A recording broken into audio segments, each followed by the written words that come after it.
apparently the spiritual evolution of our universe got stuck. Somehow it got stuck. And it was interesting that David Wilcock talked about that last night as well. It is their perspective that this group of Patal left eternity to fall back into the concept of time. And that many civilizations, approximately 21 civilizations, in third density, which are going through the same process we're going through, Patal are on all of those planets. Okay? So now you have highly spiritually evolved beings who came in to time, choosing to forget who they were, stepping into genetic royalty physicality. Now within that physicality and that genetic makeup that we also have the racial memories of these races. Now, that's profound, because when you take a look at the idea that many of these different races come from completely different environments, completely different living habitats and ecosystems, which we'll talk about, there truly is absolutely no limit to what we are and what we can do. The question no longer is, and I agree absolutely 100% with Paula on this, it isn't, are we alone? That question's done. The question is, what do we want? That's the question. Who do you want to be? It's not who you were, who do you want to be? What do you want? In what direction do you want to create? What do you want to create? Do we create it together, or do we stand as individuals? That's really where humanity is. We're going to get all the help in the world, but they are not going to do the work for us. They're just not. They can't. We will never permanently, spiritually evolve third density into fourth and to fifth if they do the work for us. And that does not mean, and that literally means, not everybody's going to graduate on this planet. Okay? But that's okay. We're all soul. We're all spirit. People start over all the time. Okay? The idea here is, who wants to? Okay? You all have what it takes. And I'm not only addressing you, I'm also addressing whoever sees this, because these DVDs have a life of their own. Okay? The Andromedans are light blue skinned. They have three sexes, androgynous, male and female. They live in a spiritual community where their lifespan is anywhere from an average of 1,900, 1,800 years to 2,300 years. Some of their race actually live much longer, but that's the average. Their children go to school to what would be the equivalent of our years, 150 to 180 years, where they learn all the sciences, they get all the degrees, and everything that is available as far as knowledge at the moment is taught to them. So when these kids grow up, they are in fact smarter than their parents. And that's called the law of consistency, which is what they practice. All right? They would never, ever consider dumbing down their children so that they could be managed or controlled, because that's sabotaging the race.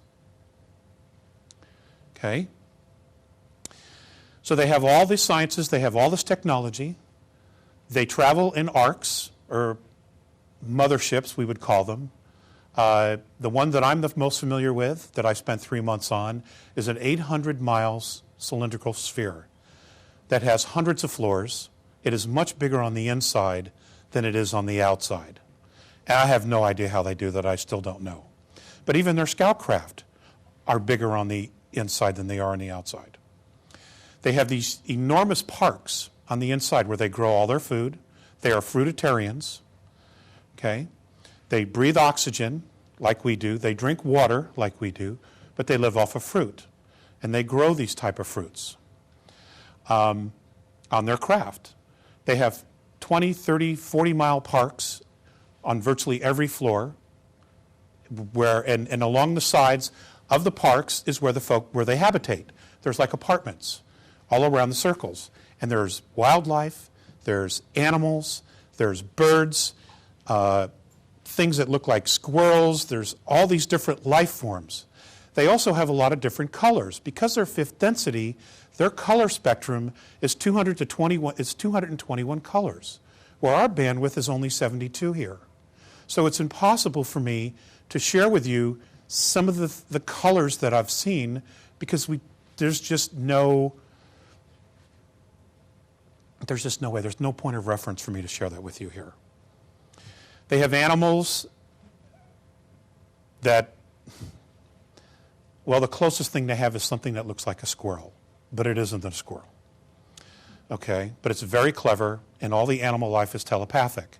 It completely interacts with all of the people there. The children are all telepathic. They do not speak. Very few do. Morene has learned to speak, and that's because of my relationship with him over the last 40 years. He made an effort. Okay, I got way ahead of myself, didn't I?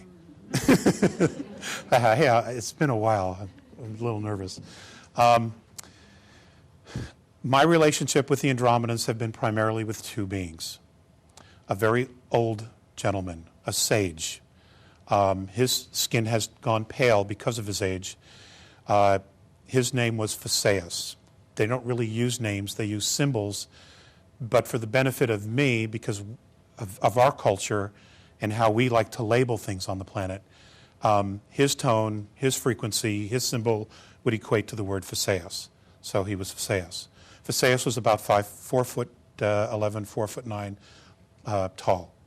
Very old. In our years, he was 4,300 years old. So he was like a Yoda, but very stiff, very stiff. Morene, on the other hand, is 2,300 years old. He was very young, very strong. He's 7 foot tall, 400 pounds, and he's just perfect. He's loosened up. He's learned to talk. He has a sense of humor. Many of them do, but because they're telepathic, you don't actually hear the jokes. Okay. And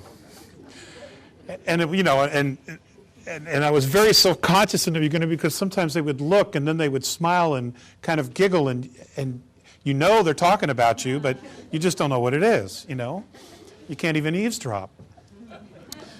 So it's been an extremely interesting experience.